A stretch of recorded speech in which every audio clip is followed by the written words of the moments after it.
तो आने वाले चुनावों में हार से डर रही है, बौखला रही है टीएमसी। इसी वजह से बीजेपी के कार्यकर्ताओं पर हमले किए जा रहे हैं, ये कह रहे हैं मुकुल रॉय, और साथ ही साथ 200 सीटों का दावा भी ठोक रहे हैं। आइए आपको जरा समझाते हैं कि बीजेपी के स्पेशल 117 कैसे बंगाल के महामिशन में अहम रोल रखते हैं। बंगाल के लिए बीजेपी ने स्पेशल चुनाव प्रबंधन कैसे किया है। बंगाल के लिए स्पेशल चुनाव प्रबंधन टीम का गठन किया गया है और बंगाल के लिए चुनाव प्रबंधन टीम में 117 सदस्य रखे गए हैं। तो भारतीय जनता पार्टी की बंगाल में तैयारी क्या है, जरा यह भी तो देख लीजिए। यह टीम पश्चिम बंगाल में अब तक की सबसे बड़ी चुनाव प्रबंधन टीम होगी, यानी जबरदस्त उम्मीदें हैं बंगाल से बीजेपी को। बीजेपी की बंगाल टीम को 31 यूनिट्स में बांटा गया है। सभी यूनिट्स की जिम्मेदारियां बिल्कुल स्पष्ट और अलग अलग होंगी। यह पूरी टीम बीजेपी हाईकमान की निगरानी में काम करेगी।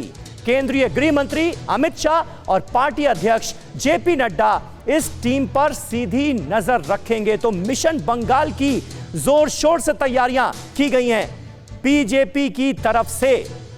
लेकिन जिस वोट बैंक का हम जिक्र कर रहे थे, मुस्लिम वोट बैंक पर नजर है टीएमसी की, एआईएमआईएम की और बीजेपी की। ऐसे में रणनीति क्या है इन इलाकों में जहां पर मुस्लिम वोट बैंक खासा असर रखता है, दबदबा रखता है, यह जरा श्रीनिवास आप बताइए। भारत बांग्लादेश बॉर्डर पर आप मौजूद हैं।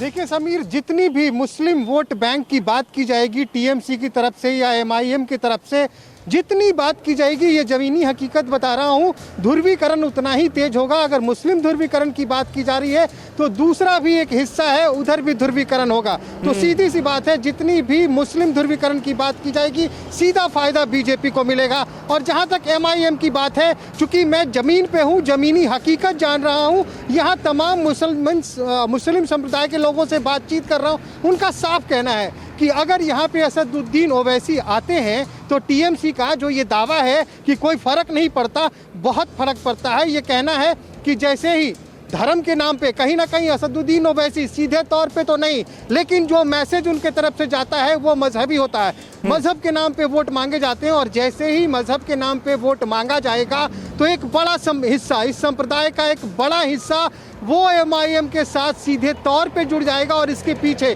कारण ये है कि मुस्लिम संप्रदाय के लोगों में शिक्षा कम है, कम शिक्षित लोग हैं, पढ़े लिखे लोग कम हैं और इन लोगों को मजहब के नाम पे बड़ी आसानी से बरगलाया जा सकता है। ठीक है, विपिन चौबे हमारे साथ मौजूद हैं। विपिन चौबे, ऐसे में टीएमसी का ये जो दावा है कि भाई असर नहीं पड़ने वाला, क्या आपको इसमें कुछ दम नजर आता है? वो तो कह रहे हैं कि भाई बिहार में जो कुछ हुआ है उसके बाद सबक मिल गया है, तो बंगाल में लोग वो गलती नहीं करेंगे।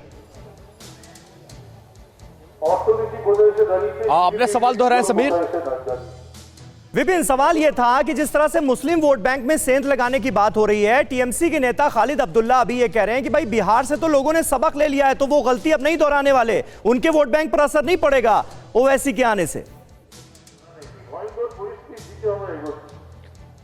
नहीं, मुस्कुराने को गालिब ये ख्याल अच्छा है, ये कहा जाए तो ठीक ही होगा, क्योंकि आप जानते हैं कि इस कम्युनिटी में जो मुस्लिम संप्रदाय है, ये धर्म के लोग जो हैं, उनमें उनका हीरो के तौर पर देखा जाता है असदुद्दीन ओवैसी को। और वो अगर इस बार बंगाल के इलेक्शंस में बिहार में जिस तरह का परफॉर्मेंस उन्होंने दिया है उसके बाद एंटर करेंगे तो बहुत बड़ा फैक्टर होगा, ओवैसी फैक्टर बंगाल में काम करेगा। और इस बात को टीएमसी जानती है, टीएमसी के माथे पर शिकन है, लेकिन वो जाहिर कैसे करे। और थोड़ी देर पहले मैंने टीएमसी के सांसद सौगत राय से बात की तो वो कह रहे कि देखिए, बिहार में जब ओवैसी आए, ओवैसी का ये तीसरा चुनाव है, तीसरे चुनाव में उन्हें सफलता मिली और बंगाल में उनका पहला चुनाव है, तो अभी उनको 2 चुनाव वेट करना पड़ेगा। लेकिन हकीकत ग्राउंड पर यह है, ओवैसी आएंगे तो वोट बटेगा और वोट बटेगा तो फायदा सीधे तौर पर। न्यूज़ टॉप 9 रोज सुबह 7 बजे और शाम 7 बजे सिर्फ TV9 भारतवर्ष पर।